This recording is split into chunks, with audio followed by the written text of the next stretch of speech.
理事長、今月の給与支給が難しいです。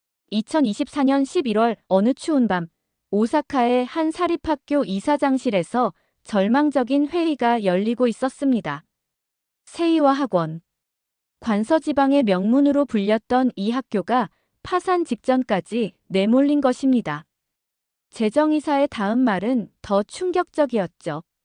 50년 전통의 한국 수학여행, 이제 포기해야 합니다. 그로부터 일주일 후, 저는 독일 함부르크 공항에서 도쿄행 비행기를 기다리고 있었습니다. 교육 전문 저널리스트로서 15년간 전쟁 후 화해 교육을 취재해온 저에게 동료가 보내온 이메일 한 통이 모든 것을 바꿔놓았습니다. 마르쿠스, 일본에 미친 학교가 하나 있어. 1975년부터 지금까지 단 한 번도 빠짐없이 한국으로 수학여행을 보냈대. 북한 미사일 날아올 때도 전염병으로 국경 봉쇄됐을 때도 말이야. 근데 이번엔 진짜 끝날 것 같아. 돈이 없어서. 저는 숫자를 다시 확인했습니다. 50년. 2만 명 이상의 학생들. 한일 관계가 최악이었던 2019년, 일본 전역에서 한국을 찾은 수학여행생이 겨우 1,000명이었을 때도 이 학교만은 멈추지 않았다는 겁니다. 독일인인 제게도 이건 상식 밖의 일이었습니다. 한국과 일본의 역사 갈등은 독일과 프랑스, 독일과 폴란드 사이보다 훨씬 복잡하니까요. 그런데 정치인들이 싸울 때마다, 시민들이 등을 돌릴 때마다 이 학교는 오히려 더 단단히 한국행 비행기표를 쥐고 있었다는 겁니다. 도쿄에 도착한 저는 72시간 안에 이 학교를 살릴 방법을 찾아야 했습니다. 아니, 더 정확히 말하면 50년간 이들을 한국으로 이끈 그 무언가를 찾아내야 했죠. 그것이 무엇이든 그건 돈보다 강했고 정치보다 질겼으며 시간보다 오래 갔습니다. 안녕하세요. 저는 마르쿠스 슈미트입니다. 독일 함부르크에서 교육 전문 저널리스트로 일한 지 15년째죠. 제가 주로 다루는 주제는 하나입니다. 전쟁 후 화해. 프랑스와 독일이 어떻게 적에서 친구가 됐는지, 폴란드와 독일이 어떻게 악수를 나눴는지를 취재해왔어요. 그래서 동아시아의 역사 갈등은 제게 늘 흥미로운 퍼즐이었습니다. 2024년 11월 17일 밤 11시, 저는 함부르크 공항 라운지에서 도쿄행 탑승권을 받아들었습니다. 24시간 전만 해도 일본에 갈 계획은 전혀 없었어요. 그런데 동료 한스가 보낸 이메일 한 통이 모든 걸 바꿔놨죠. 제목은 간단했습니다. 긴급. 본문은 더 짧았어요. 오사카에 미친 학교가 하나 있다. 1975년부터 지금까지 단 한 번도 빠짐없이 한국으로 수학여행을 보냈다. 북한 미사일 날아올 때도 전염병으로 국경 봉쇄됐을 때도 말이다. 근데 이번엔 진짜 끝날 것 같다. 돈이 없어서. 3일 후 이사회에서 최종 결정난다. 저는 커피를 한 모금 마시고 답장을 보냈습니다. 지금 공항 간다. 다음 날 오전 9시 나리타 공항에 도착했을 때 저는 이미 36시간째 잠을 못 잔 상태였어요. 그런데 전혀 피곤하지 않았습니다. 오히려 흥분됐죠. 50년이요? 한일 관계가 롤러코스터처럼 오르락내리락 했는데 어떻게 가능했을까요? 택시 기사에게 오사카까지 가자고 했더니 그가 놀란 표정으로 저를 봤어요. 신칸센 타면 되는데 왜 택시냐고요? 저는 웃으며 대답했습니다. 시간이 없어서요. 고속도로를 달리는 5시간 동안 저는 계속 자료를 뒤졌습니다.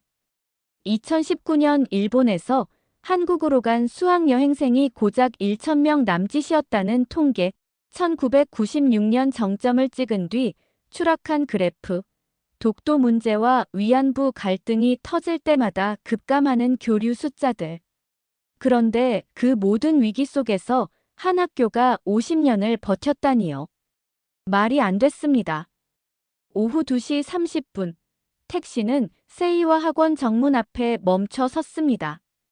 첫인상은 솔직히 실망스러웠어요. 명문사학이라던데 건물이 너무 낡았거든요. 페인트가 벗겨진 외벽엔 녹물 자국이 흘러내렸고 운동장 철망엔 녹이 슬어 있었습니다. 현관 유리문엔 금이 가 있었고요. 재정 위기가 눈에 보였습니다. 경비실을 지나 본관으로 들어섰을 때 복도는 텅 비어 있었어요. 학생들은 수업 중이었죠. 삐걱거리는 나무 계단을 올라 3층에 도착하자 이사장실이라는 문패가 보였습니다. 노크를 했어요. 문이 열렸습니다. 50대 후반으로 보이는 남성이 저를 맞았어요. 후지카와 키요시. 세이와 학원 2대 이사장이었죠. 그의 얼굴을 보는 순간 저는 직감했습니다. 이 사람은 며칠 밤을 잠 못 잤구나. 눈가엔 깊은 주름이 패여 있었고 충혈된 눈동자가 흔들리고 있었어요. 악수를 나누는 그의 손이 차가웠습니다. 이사장실은 생각보다 좁았어요. 책장 가득 쌓인 서류들, 벽에 걸린 오래된 액자들, 그리고 창밖으로 보이는 운동장. 학생들이 축구를 하고 있었죠. 평화로운 오후였습니다. 하지만 이 방 안의 공기는 전혀 평화롭지 않았어요. 후지카와 이사장은 책상 위에 서류 뭉치를 가리켰습니다. 재무제표였어요. 빨간색 숫자들이 가득했죠. 제가 독일에서 수십 번 본 그 숫자들. 파산 직전 학교들의 공통된 특징이었습니다. 그가 입을 열었어요. 독일에서 이런 먼 곳까지 와줘서 감사하다고요. 하지만 솔직히 말하면 이미 늦었을지도 모른다고요. 지난 5년간 학생 수가 30% 감소했답니다. 저출산 때문이죠. 게다가 엔저로 해외여행 비용은 치솟았고요. 한국 수학여행 경비가 학생 1인당 15만 엔에서 25만 엔으로 뛰었대요. 학부모들이 버틸 수 없는 금액이었습니다. 그리고 3일 후 11월 21일 오후 3시 이사회가 열립니다. 안건은 단 하나. 50년 전통의 한국 수학여행 중단 여부. 저는 노트북을 꺼내며 물었습니다. 정확히 언제부터 한국으로 가셨냐고요. 1975년이라고 했어요. 그의 아버지 후지카와 타쿠미가 시작했다고요. 49년이네요. 거의 반세기라고 제가 말하자 그가 쓴웃음을 지었습니다. 50년째가 되는 내년에 멈춰야 한다니 아이러니하지 않냐고요. 그는 창밖을 바라봤습니다. 운동장의 학생들은 여전히 공을 차고 있었어요. 저 아이들은 아직 몰랐겠죠. 자기들이 마지막 세대가 될지도 모른다는 걸요. 후지카와 이사장의 목소리가 낮아졌습니다. 아버지가 돌아가시기 직전에 했던 말을 들려줬어요. 35년은 내가 채웠으니 이제 내가 맡으라고 하셨대요. 그래서 그는 20년간 아버지의 뜻을 지켰답니다.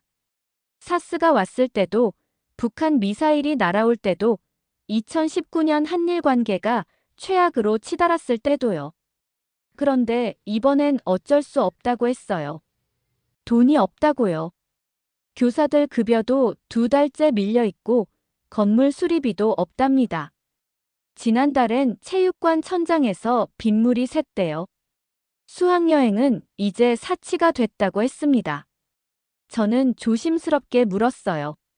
지금까지 몇 명이 한국을 다녀왔냐고요. 그가 서랍을 열었습니다. 낡은 장부를 꺼내며 대답했어요. 정확히 2만 300명이라고요. 저는 숨이 멎는 줄 알았습니다.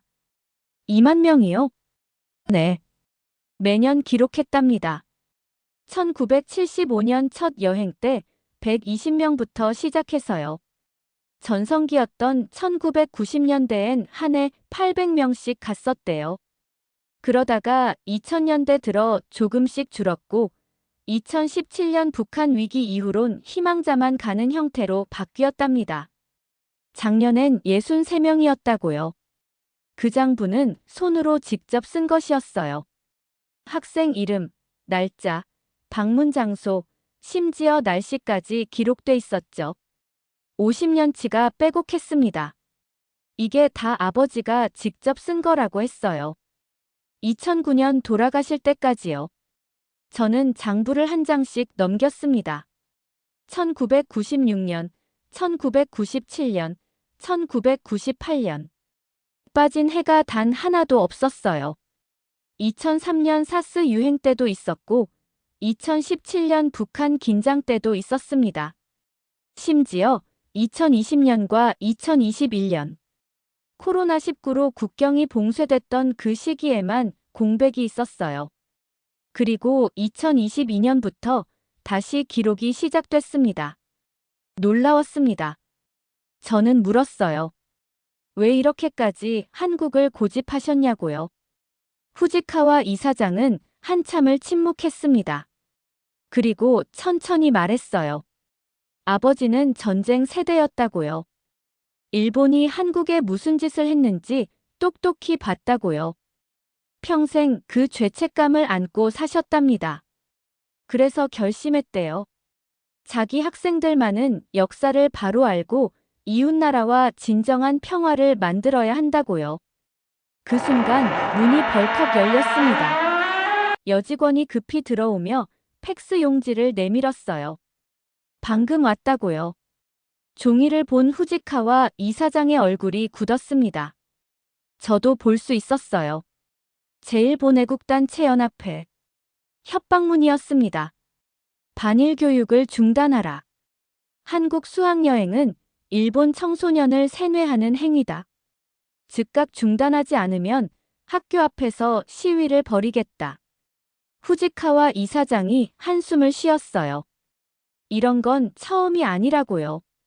50년간 계속됐대요. 우익 단체들은 세이와 학원을 눈의 가시처럼 여겼답니다. 그런데도 계속하셨냐고 제가 물었죠. 네, 하지만 이제는. 그는 말을 잇지 못했습니다. 저는 그날 밤 호텔방에서 천장만 바라봤습니다. 잠이 오지 않았어요. 머릿속엔 숫자만 맴돌았죠. 72시간. 11월 21일 오후 3시까지 남은 시간. 23,300명. 50년간 한국을 다녀간 학생들. 63명. 작년에 간 마지막 여행단. 그리고 하나. 3일 후 이 모든 게 끝날 수도 있다는 사실. 다음 날 아침 8시, 저는 다시 세이와 학원을 찾았습니다. 후지카와 이사장에게 부탁했어요. 학교 자료실을 보여달라고요. 1975년 첫 수학여행 기록부터 전부요. 그가 고개를 끄덕이며 앞장섰습니다. 복도를 지나 본관 건물 뒤편으로 갔어요. 낡은 철제 계단을 따라 지하로 내려갔죠. 형광등이 깜빡거렸고 습기 찬 냄새가 코를 찔렀습니다. 복도 끝 철문을 열자 먼지가 확 날렸어요. 그리고 오래된 종이 냄새가 밀려왔죠. 작은 방이었습니다. 창문도 없었어요. 하지만 거기엔 50년이 쌓여 있었습니다. 벽을 따라 놓인 선반마다 상자들이 가득했어요. 사진 앨범, 학생 감상문철, 한국에서 받은 선물들, 노란 신문 스크랩, 그리고 일기장들. 후지카와 이사장이 선반 맨 위쪽을 가리켰어요.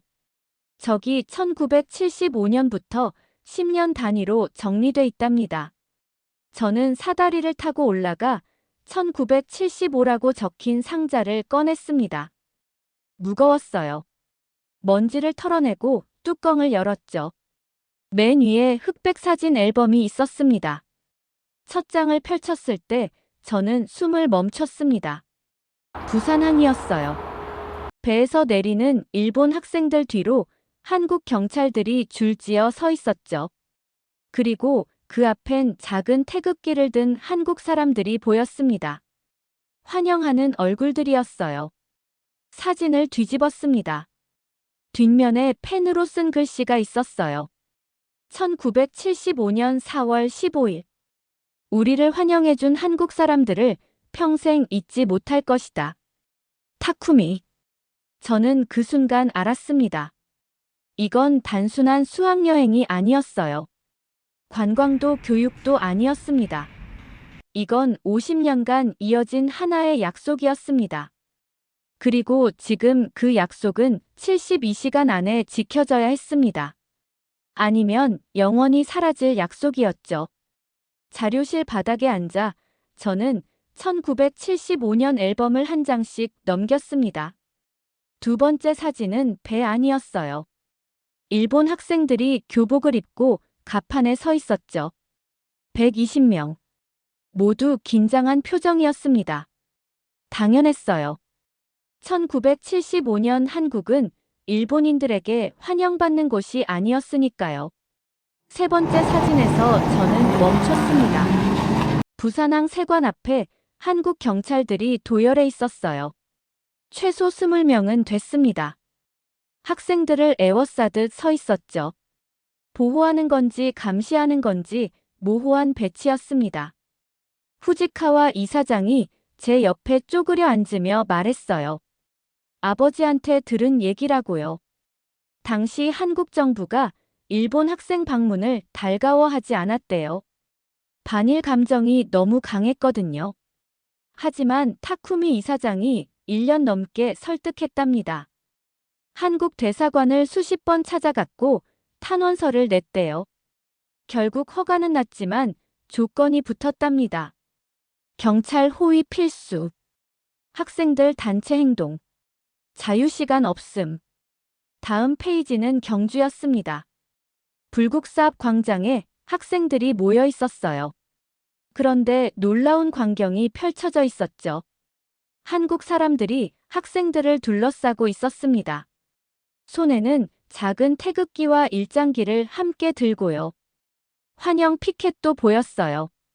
환영 일본 학생 여러분. 저는 믿을 수 없었습니다. 1975년에요? 식민지배가 끝난 지 30년밖에 안 됐을 때요. 후지카와 이사장이 설명했어요. 아버지가 가장 감동받았던 순간이라고요. 경주 시민들이 자발적으로 나와서 환영해줬대요. 일본 학생들이 온다는 소식을 듣고요. 시장님이 직접 나와서 악수도 해줬답니다. 사진 한 장이 더 있었습니다. 한 한국 할머니가 일본 여학생에게 뭔가를 건네고 있었어요. 자세히 보니 한과였습니다. 학생은 90도로 허리를 굽혀 인사하고 있었죠. 할머니는 환하게 웃고 있었고요. 타쿠미 이사장의 메모가 사진 옆에 붙어 있었어요. 이 할머니는 일제강점기 때 고생하셨을 분이다. 그런데도 우리 학생들에게 과자를 나눠주셨다. 눈물이 났다. 우리가 해야 할 일이 무엇인지 분명해졌다.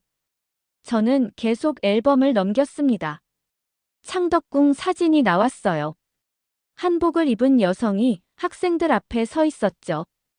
이방자 여사였습니다. 대한제국 마지막 황태자비. 일본 황족 출신이면서 한국으로 시집와 파란만장한 삶을 산 분이었죠. 후지카와 이사장의 목소리가 떨렸습니다. 이방자 여사가 아버지에게 하신 말씀이 있다고요. 과거는 바꿀 수 없지만 미래는 바꿀 수 있다고 하셨대요. 이 아이들이 그 미래를 만들 거라고요. 그러니 계속 데려오라고 하셨답니다. 매년요. 저는 앨범 마지막 장을 펼쳤습니다. 공주 무령왕릉 앞이었어요. 학생들이 전부 모여 있었죠. 120명 전원. 타쿠미 이사장도 그 한가운데 서 있었습니다. 40대 초반으로 보이는 단정한 모습이었어요. 그 사진 아래 일기장이 있었습니다. 갈색으로 바랜 공책이었죠. 표지에 1975년 한국 수학여행 기록이라고 적혀 있었어요. 저는 조심스럽게 펼쳤습니다.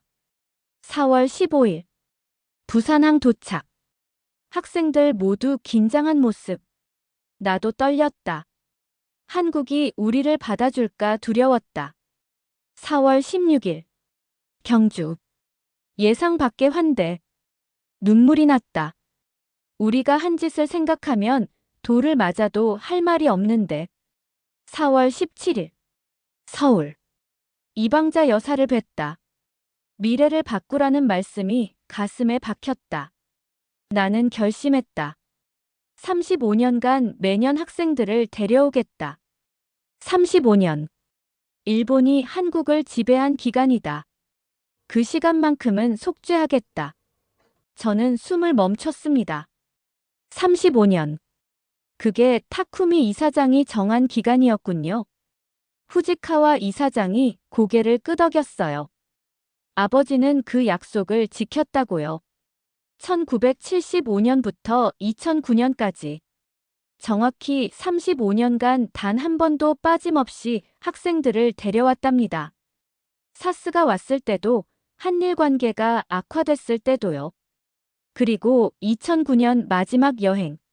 산소 호흡기를 달고 휠체어에 앉아서도 경주를 찾았답니다. 그때 아들에게 말했대요. 35년은 내가 채웠으니 이제 내 차례라고요. 저는 일기장을 덮었습니다. 이제 이해가 됐어요. 이건 단순한 교육 프로그램이 아니었습니다. 이건 한 사람의 속죄였고 다짐이었으며 미래를 향한 투자였습니다. 그리고 지금 그 투자는 50년 만에 결실을 맺어야 했습니다. 72시간이 흘러가고 있었어요. 자료실에서 나온 저는 후지카와 이사장에게 물었습니다. 전성기 때 800명이 갔다고 하셨는데 지금은 60명대라고요. 대체 무슨 일이 있었냐고요. 그가 한숨을 쉬었어요. 2017년이라고 했습니다. 저는 즉시 알아챘죠. 북한의 미사일 도발. 그해 한반도는 전쟁 직전까지 갔었습니다. 김정은이 거의 매주 미사일을 쏘아댔고 트럼프는 화염과 분노를 경고했죠. 일본 상공으로 미사일이 날아갔고 전국에 경보가 울렸어요. 후지카와 이사장이 당시 얘기를 들려줬습니다. 9월이었대요. 수학여행 출발 2달 전이었죠. 학부모 긴급 간담회가 열렸답니다. 300명 넘게 모였대요. 분위기는 최악이었답니다. 한 어머니가 소리쳤대요. 우리 아이를 전쟁터로 보낼 순 없다고요. 다른 학교들은 진작 취소했는데 왜 세이와 학원만 고집하느냐고요. 다른 부모들도 동조했답니다. 아이 안전이 먼저 아니냐고요. 후지카와 이사장은 그날 밤 잠을 못 잤대요. 아버지의 유언이 머릿속을 맴돌았답니다. 35년은 내가 채웠으니 내가 이어가라. 하지만 학생 안전도 중요했죠. 만약 정말 전쟁이 난다면요? 다음 날 이사회가 열렸답니다. 표결 결과는 7대3. 중단이었어요. 그런데 후지카와 이사장이 제안했대요. 절충안을요. 전면 취소 대신 희망자의 한해 진행하자고요. 학부모가 동의한 학생만 가는 거죠. 안전 문제는 보험을 강화하고 한국 측과 긴밀히 소통하겠다고요. 이사들이 반대했답니다. 몇 명이나 가겠느냐고요. 10명도 안 모이면 어쩔 거냐고요. 하지만 후지카와 이사장은 고집했대요.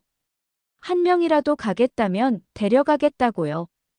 결국 이사회는 조건부 승인을 했답니다. 신청 마감일까지 일주일이었어요. 후지카와 이사장은 매일 밤 기도했답니다. 제발 한 명만이라도 신청해달라고요. 마감일 오후 5시.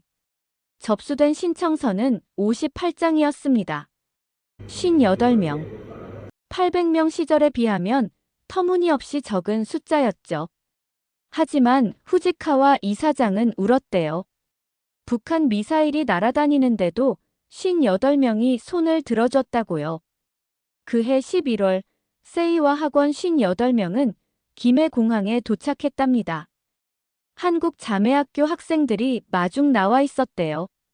플래카드를 들고요. 환영합니다. 세이와 학원 친구들.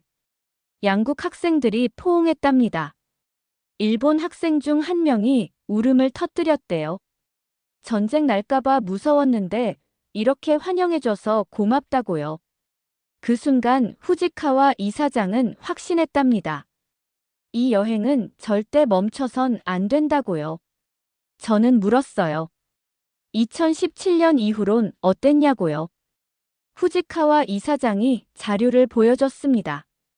2018년 62명, 2019년 53명, 2020년과 2021년은 코로나로 중단, 2022년 45명, 2023년 63명, 2024년 예정이었던 올해는 72명이 신청했답니다. 천천히 회복하고 있었던 거죠. 그런데 재정 위기가 터졌습니다. 학교 자체가 무너지면 수학여행도 없으니까요. 저는 다른 걸 물었어요. 2017년 당시 포기한 다른 학교들은 어떻게 됐냐고요. 후지카와 이사장이 씁쓸하게 웃었습니다. 다들 재개 못했대요. 한번 끊으면 다시 시작하기 어렵다고요. 학부모 설득도 어렵고 예산 확보도 힘들고요. 무엇보다 명분이 약해진답니다. 전통이 끊기면 그냥 하나의 선택지로 전락하거든요. 하지만 세이와 학원은 달랐어요. 58명이라도 갔으니까요. 전통이 이어졌으니까요. 그 순간 저는 깨달았습니다. 2017년이 진짜 고비였구나. 그때 포기했으면 50년 역사가 거기서 끝났을 거예요. 하지만 후지카와 이사장은 58명을 데려갔습니다. 그 58명이 전통을 살렸고요. 그리고 지금 그 전통이 다시 위기를 맞았습니다. 저는 시계를 봤어요. 11월 19일 오후 6시. 이사회까지 45시간 남았습니다. 저는 후지카와 이사장에게 말했어요. 2017년 수학여행 갔던 학생들을 만날 수 있냐고요. 그가 고개를 끄덕였습니다. 연락해보겠다고요. 그날 밤 저는 2017년 참가자 중 3명을 만났습니다. 그들은 이제 사회인이 됐더군요. 하지만 7년 전 그 여행을 생생히 기억하고 있었어요. 한 명이 말했습니다. 부모님이 극구 반대하셨대요. 하지만 자기는 꼭 가고 싶었답니다. 왜냐면 할아버지가 세이와 학원 1기 졸업생이었거든요. 1978년에 한국 수학여행을 갔던 분이었대요. 할아버지가 돌아가시기 전에 말씀하셨답니다. 한국에서 받은 환대를 잊지 말라고요. 그래서 손자는 미사일이 날아다녀도 한국에 갔답니다. 저는 전율했습니다. 이건 3대가 이어가는 이야기였습니다. 그리고 지금 4대가 끊길 위기였죠. 다음 날 아침, 저는 자료실로 다시 내려갔습니다. 이번엔 2000년대 숫자를 찾았어요. 그 중에서도 2004년부터 2014년까지 10년치를 집중적으로 뒤졌죠. 뭔가 특별한 게 있을 거라는 직감이 들었거든요. 2005년 앨범을 펼쳤습니다. 배 안 사진이 가득했어요. 가판, 선실, 식당. 학생들이 뱃멀미로 고생하는 모습도 보였죠. 한 학생은 난간에 엎드려 있었고요. 저는 이상했습니다. 2005년이면 항공편이 훨씬 편했을 텐데 왜 배를 탔을까요? 후지카와 이사장이 설명했어요. 아버지의 교육 철학이었다고요. 타쿠미 이사장은 항상 말했답니다. 1400년 전 백제 문화가 일본으로 전해질 때 이 바다를 건넜다고요. 현해탄. 파도가 거세고 물살이 빠른 위험한 바다였죠. 그 험난한 길을 우리 선조들이 목숨 걸고 건넜다고요. 그래서 학생들도 똑같이 체험해야 한다고 했답니다. 비행기로 2시간 만에 가는 게 아니라 배로 20시간 걸려 가야 한다고요. 그래야 문화 전파가 얼마나 대단한 일이었는지 깨닫는다고요. 저는 항해 일정표를 찾았습니다. 오사카에서 후쿠오카까지 밤새 배를 타고 후쿠오카에서 다시 부산까지 3시간. 총 이동 시간만 거의 하루였어요. 학생들에겐 고문이었겠죠. 2008년 학생 감상문을 읽었습니다. 한 학생이 이렇게 썼더군요. 배에서 토할 줄 알았다고요. 파도가 너무 높아서 무섭기까지 했답니다. 하지만 갑판에 나가 바다를 보는 순간 생각이 바뀌었대요. 이 바다를 1400년 전 사람들이 건넜다니 믿기지 않는다고요. 그들이 전해준 문화 덕분에 지금의 일본이 있다고요. 또 다른 학생은 이렇게 썼습니다.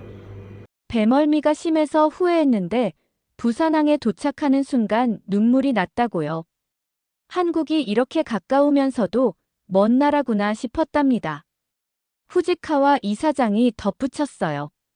아버지는 학생들에게 항상 갑판에 나가라고 했답니다. 바다를 직접 보고 느끼라고요.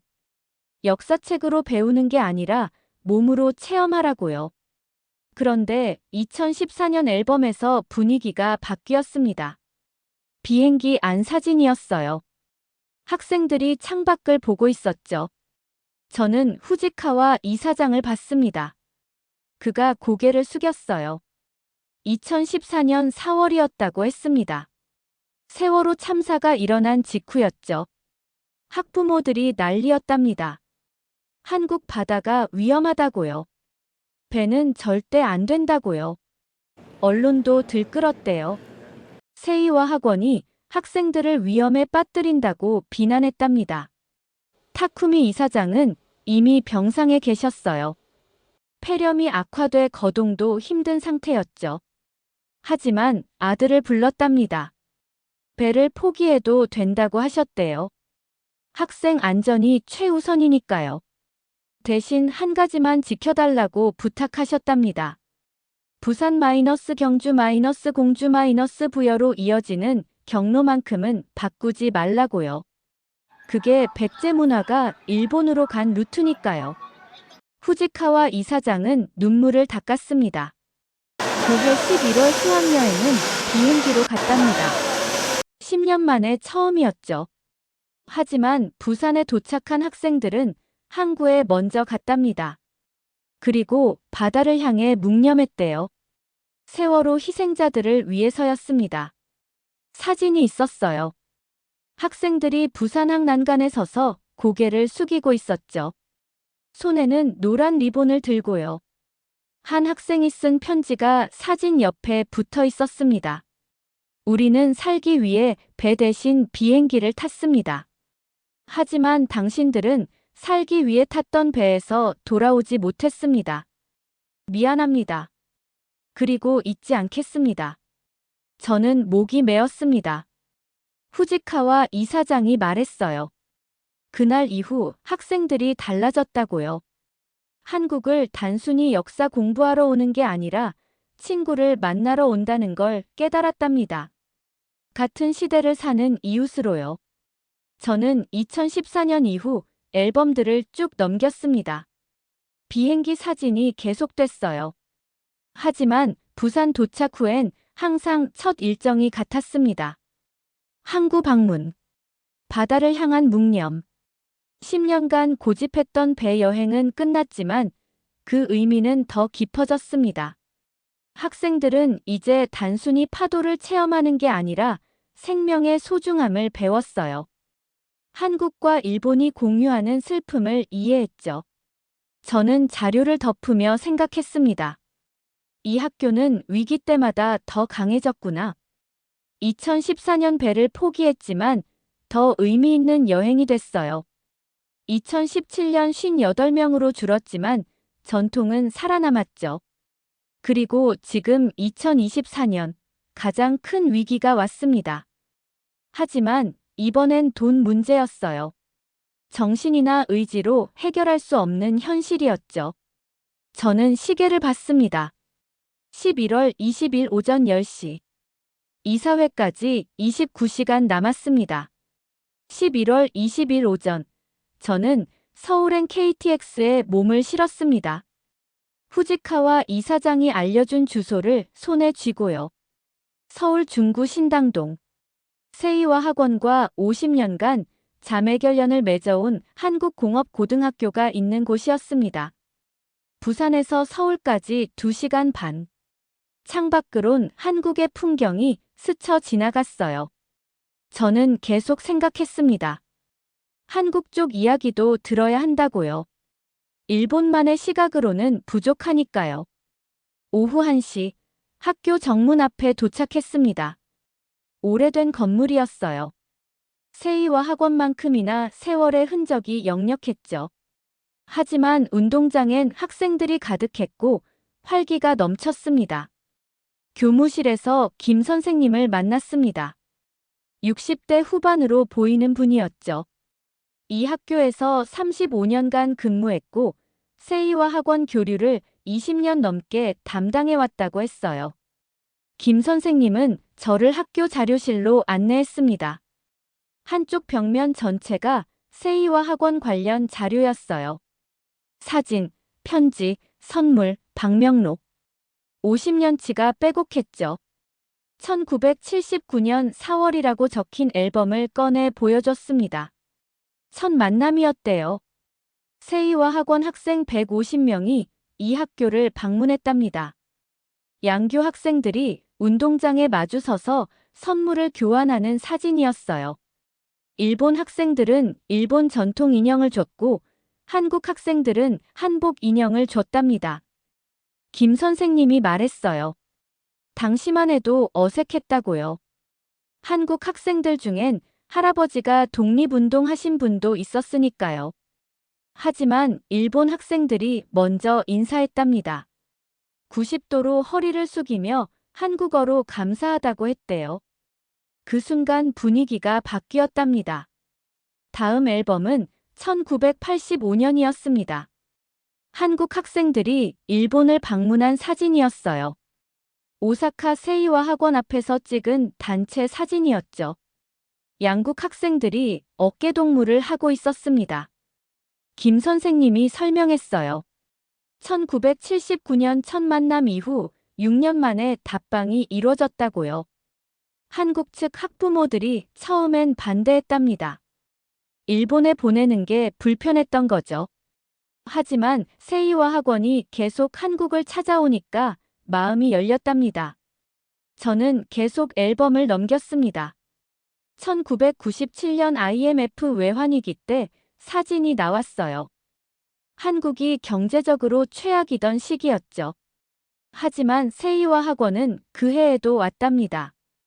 오히려 학생들이 모금한 돈을 기부하고 갔대요. 김 선생님의 목소리가 떨렸습니다. 그때 정말 고마웠다고요. 한국이 어려울 때 외면하지 않았다고요.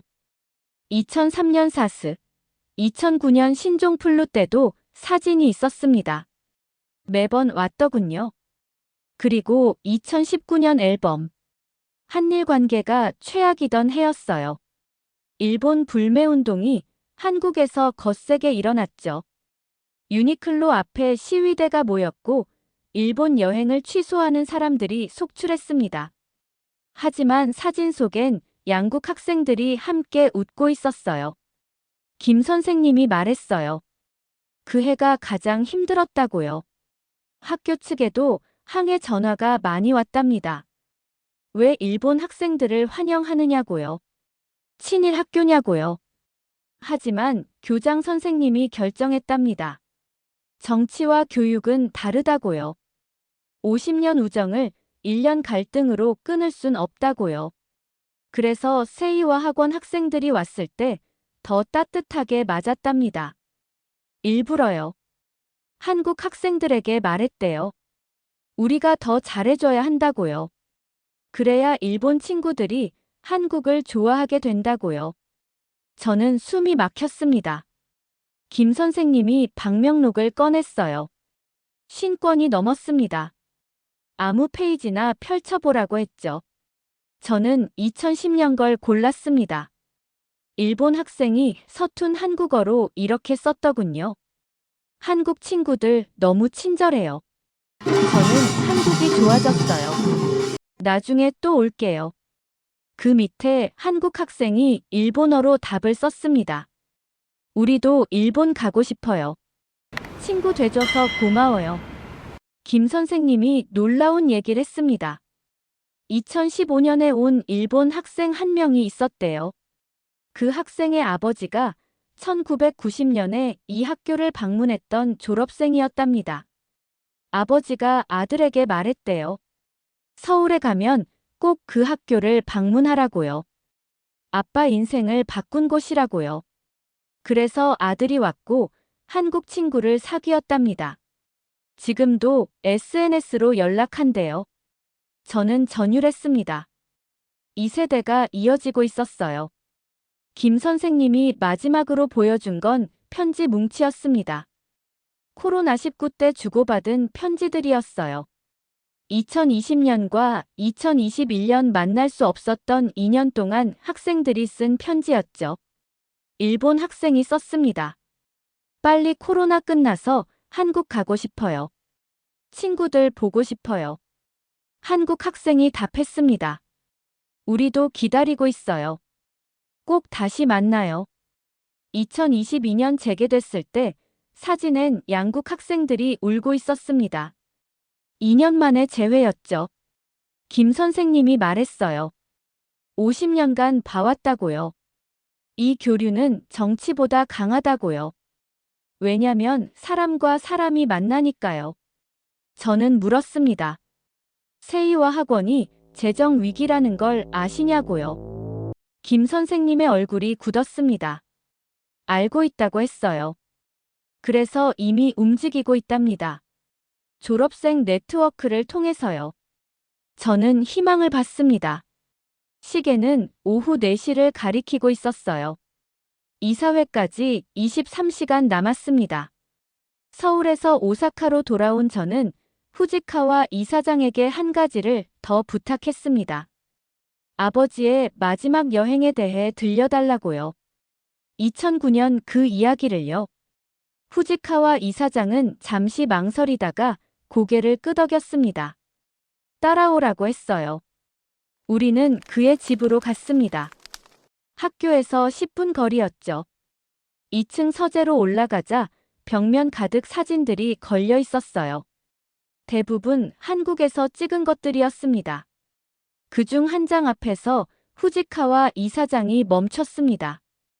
2009년 11월 경주 불국사 앞이었어요. 휠체어에 앉은 노인이 학생들에게 둘러싸여 있었죠.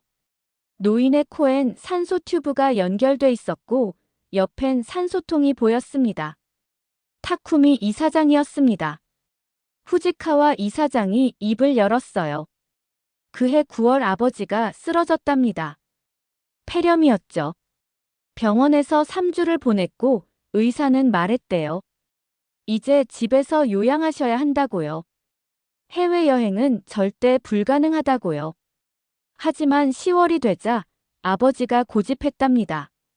올해 수학여행에 꼭 가야 한다고요. 35번째니까요. 마지막이 될 거라고요. 가족들이 만류했답니다. 목숨이 위험하다고요. 하지만 타쿠미 이사장은 듣지 않았대요. 35년 약속을 채워야 한다고 했답니다. 의사와 협의했답니다. 산소 호흡기를 휴대하고 간호사가 동행하면 가능하다고 했대요. 하지만 무리하면 안 된다고요. 11월 10일 타쿠미 이사장은 휠체어를 타고 김해공항에 도착했답니다. 학생들이 놀랐대요. 이사장님이 이렇게까지 오시다니요. 경주로 가는 버스 안에서 타쿠미 이사장이 학생들에게 말했답니다. 여러분이 35번째 여행단이라고요. 자기는 1975년부터 단 한 번도 빠뜨리지 않았다고요. 약속을 지켰다고요. 학생들이 박수를 쳤답니다. 하지만 몇몇은 울었대요. 마지막이라는 걸 알았으니까요. 불국사에서 타쿠미 이사장은 휠체어에서 일어서려 했답니다. 아들이 말렸지만 고집했대요. 마지막엔 꼭 서서 보고 싶다고요. 두 명이 부축해서 겨우 일어났답니다. 그리고 불국사를 바라봤대요. 한참을요. 후지카와 이사장의 목소리가 떨렸습니다. 아버지가 그때 뭐라고 하셨는지 아냐고 물었어요. 고맙다고 하셨대요. 한국에게요. 35년간 우리를 받아줘서요. 그날 저녁 경주 호텔에서 작은 행사가 있었답니다. 한국관광공사가 준비한 감사패 수여식이었죠. 35년간 한국을 찾아준 타쿠미 이사장에게 주는 상이었습니다. 타쿠미 이사장이 단상에 올랐습니다. 아들이 부축했지만 마이크 앞에선 혼자 섰대요. 목소리는 약했지만 분명했답니다. 저는 속죄의 마음으로 시작했습니다. 35년 전 1975년에요. 일본이 한국의 한 일을 생각하면 35년은 당연한 거였습니다. 하지만 한국은 우리를 용서해줬습니다. 매년 환대해줬습니다. 이제 저는 약속을 다 채웠습니다. 앞으로는 제 아들이 이어갈 겁니다. 감사합니다. 박수가 터졌답니다. 한국 측 관계자들도 울었대요. 그날 밤 타쿠미 이사장은 아들을 불렀답니다. 호텔방에서 둘이 앉아 있었대요. 아버지가 말했답니다. 35년은 내가 채웠다고요. 이제 내 차례라고요. 최소한 35년은 더 해야 한다고요. 그래야 70년이 되니까요. 70년이면 한 세대가 완전히 바뀌는 시간이라고요. 후지카와 이사장이 물었답니다. 왜 그렇게까지 해야 하냐고요. 타쿠미 이사장이 창밖을 봤답니다. 경주 야경이 보였대요. 평화는 하루아침에 오지 않는다고 했답니다. 매년 조금씩 쌓아야 한다고요. 한 명씩 만나고 한 번씩 악수하고 한마디씩 나누면서요. 그게 쌓여야 진짜 평화가 온다고요. 그리고 마지막으로 말했답니다. 내가 못 채우면 내 아들이 채워라고요. 3대가 이어가라고요. 일주일 후 일본으로 돌아왔을 때 타쿠미 이사장은 다시 입원했답니다. 그리고 한 달 후 세상을 떠났습니다. 후지카와 이사장이 눈물을 닦았어요. 아버지는 마지막 힘을 다해 한국에 갔답니다. 약속을 지키려고요. 그 모습을 본 저는 결심했답니다. 아버지가 시작한 일을 절대 끝내지 않겠다고요. 그래서 20년간 이어왔답니다. 사스도, 북한 미사일도, 한일 갈등도 이겨냈죠. 아버지의 유언을 지키려고요. 하지만 이제 정말 막다른 길이랍니다. 돈이 없으니까요. 후지카와 이사장이 사진을 쓰다듬었습니다. 아버지께 죄송하다고 했어요. 약속을 못 지킬 것 같다고요. 저는 그 순간 알았습니다. 이건 단순한 교육 프로그램이 아니었어요. 이건 한 사람의 유언이었고 아들의 사명이었으며 손자에게 전해질 유산이었습니다. 그리고 지금 그 유산이 사라질 위기였죠. 저는 시계를 봤습니다. 11월 20일 밤 11시. 이사회까지 16시간 남았습니다. 저는 결심했습니다. 이 이야기를 세상에 알리겠다고요. 지금 당장요. 11월 21일 새벽 1시, 저는 호텔방에서 노트북을 열었습니다.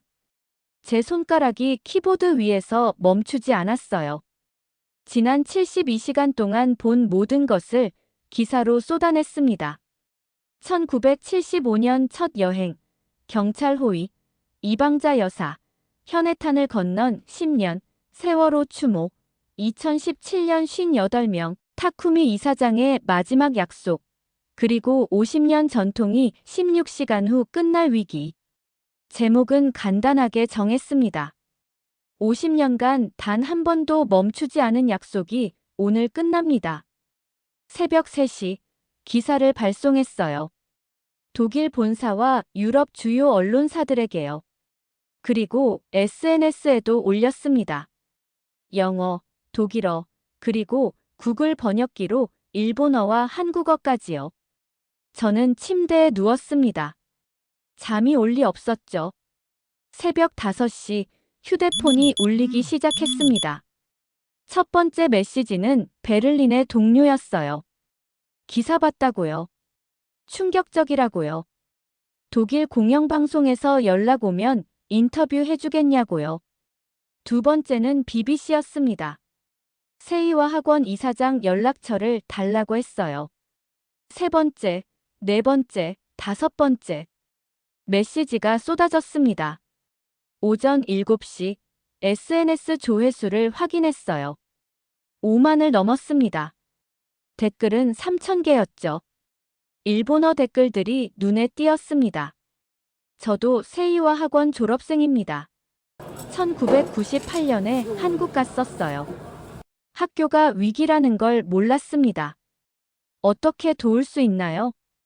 또 다른 댓글이었습니다. 제 아버지가 1982년 참가자였습니다. 지금도 그때 받은 한복 인형을 간직하고 있어요. 이 전통이 끊기면 안 됩니다. 한국어 댓글도 있었어요. 저는 서울 그 학교 졸업생입니다. 일본 친구들 매년 보러 갔는데 이제 못 본다니 슬프네요. 뭐라도 하고 싶어요. 오전 8시 후지카와 이사장에게 전화가 왔습니다. 목소리가 떨리고 있었어요. 무슨 일이냐고요? 아침부터 전화가 폭주한다고요. 언론사, 졸업생, 학부모들이 난리라고요. 저는 말했습니다.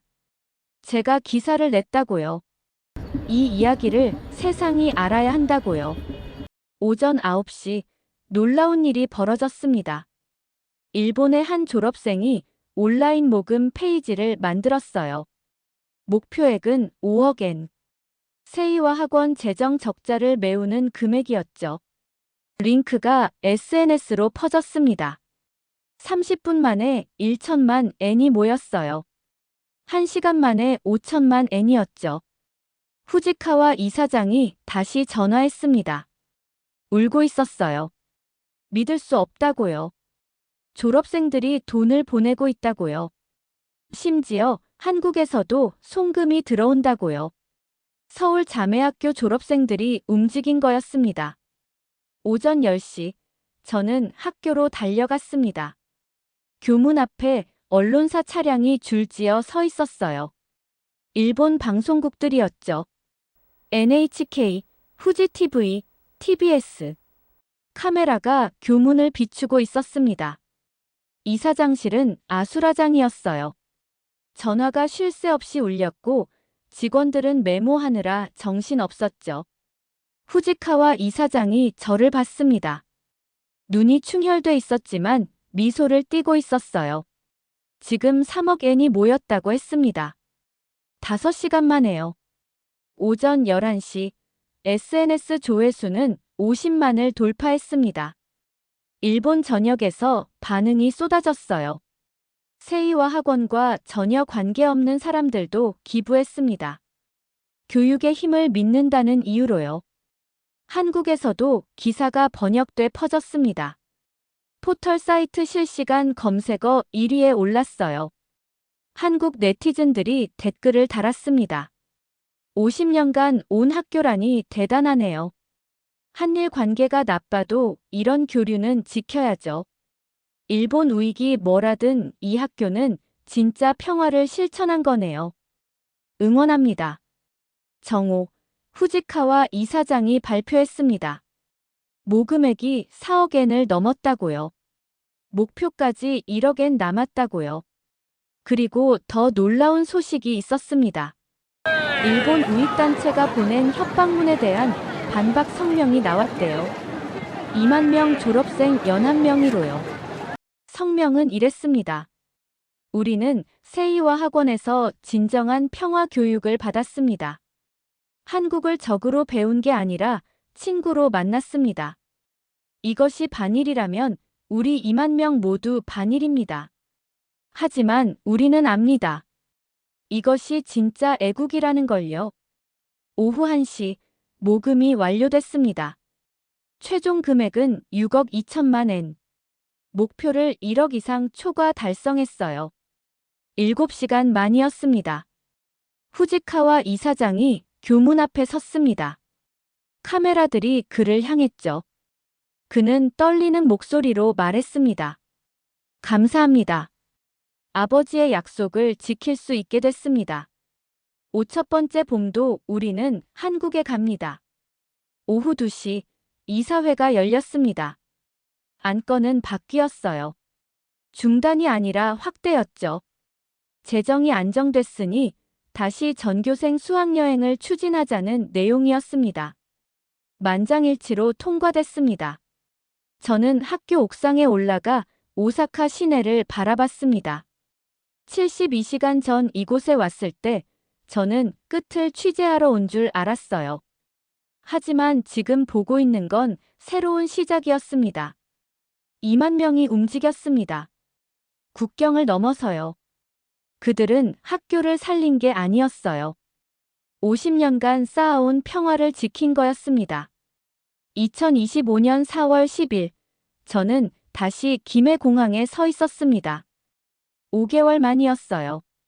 지난 11월 세이와 학원의 위기를 취재한 뒤 독일로 돌아갔었죠. 하지만 후지카와 이사장이 연락했습니다. 올해 수학여행에 꼭 동행해달라고요. 5첫 번째 봄을 함께 보자고요. 저는 주저없이 비행기표를 끊었습니다. 오후 2시 입국장 문이 열렸습니다.